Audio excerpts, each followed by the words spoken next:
Hey witches!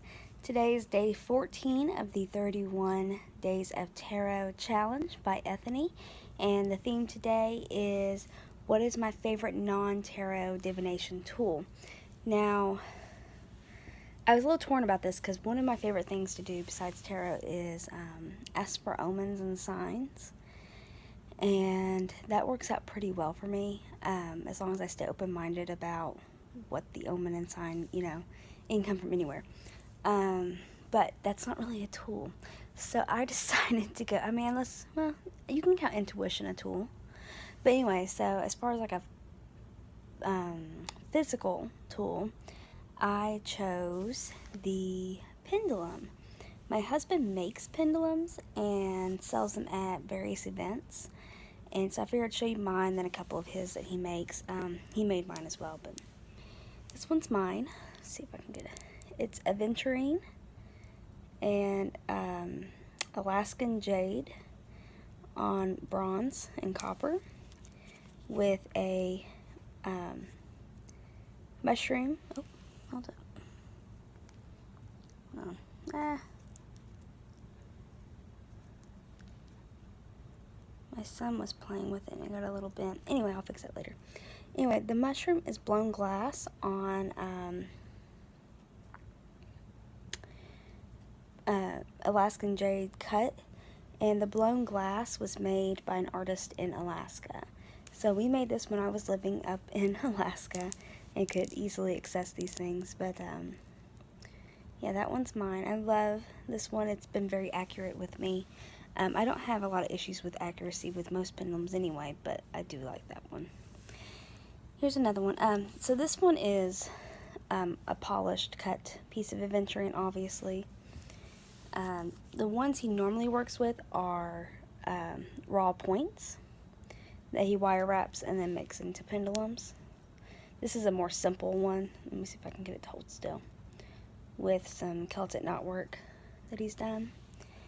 He's done more elaborate ones, but he tends to like the more simplistic ones, so that's the one he makes the most of.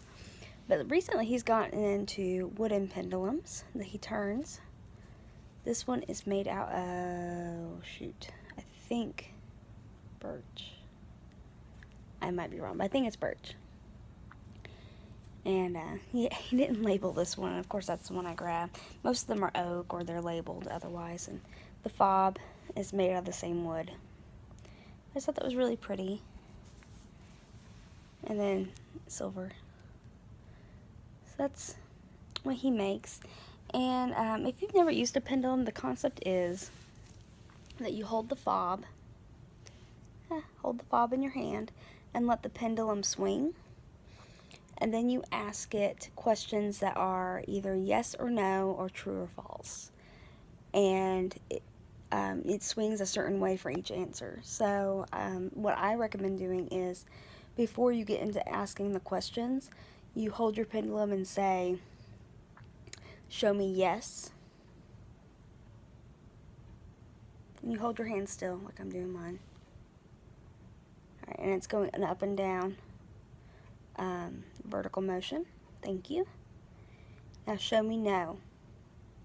And again, my hand's holding still.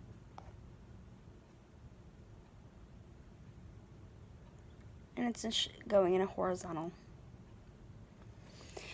And if I ask it a question that it doesn't have a yes or no answer for, usually because I'm asking the wrong question or I'm asking a question that has multiple answers available, it will stay still and just wobble, or sometimes it'll go in a circle. And a lot of pendulum work is a lot like tarot work in that the more you work with it, the more accurate it gets, the more you bond with your tool. And I highly recommend that if you're going to go choose a pendulum, especially if they've got like an array, like my husband has a stand that the pendulums hang on, like a necklace stand or a bracelet stand, that you go in front of it and just hold your hand, don't touch them, but just hold your hand out and ask. You can do this silently, you don't have to ask out loud, but you ask which one is right for you. And the one that moves the most energetically is the one that's right for you. And that has worked out really well for us in the past when we bought pendulums, and then now he makes them, so I don't have to worry about that. But yes, that's what I highly recommend doing. And then just work with it. When you're asking questions, try and ask ones that are pretty closed questions, and then test your question. So, what would be a good... let me think. Okay, it would... Okay, I'm gonna wait till it sits still. Alright. It would benefit me to relax and just read today.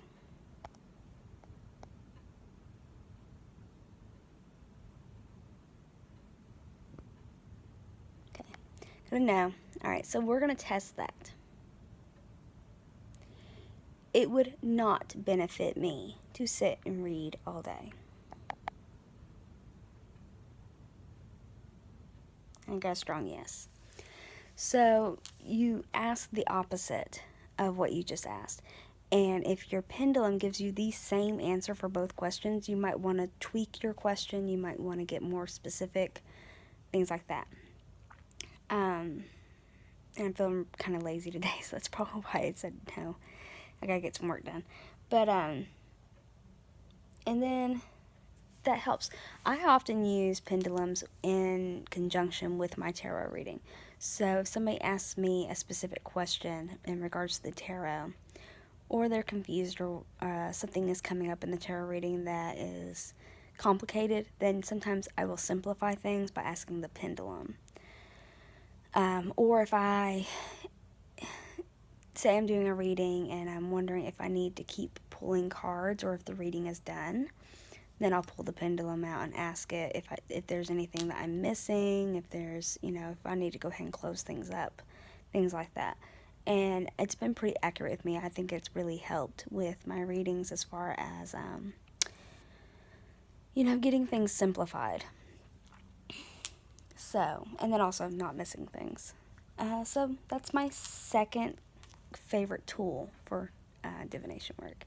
I hope that you've enjoyed that, and thank you for hanging out with me during these 31 days of tarot. Bye.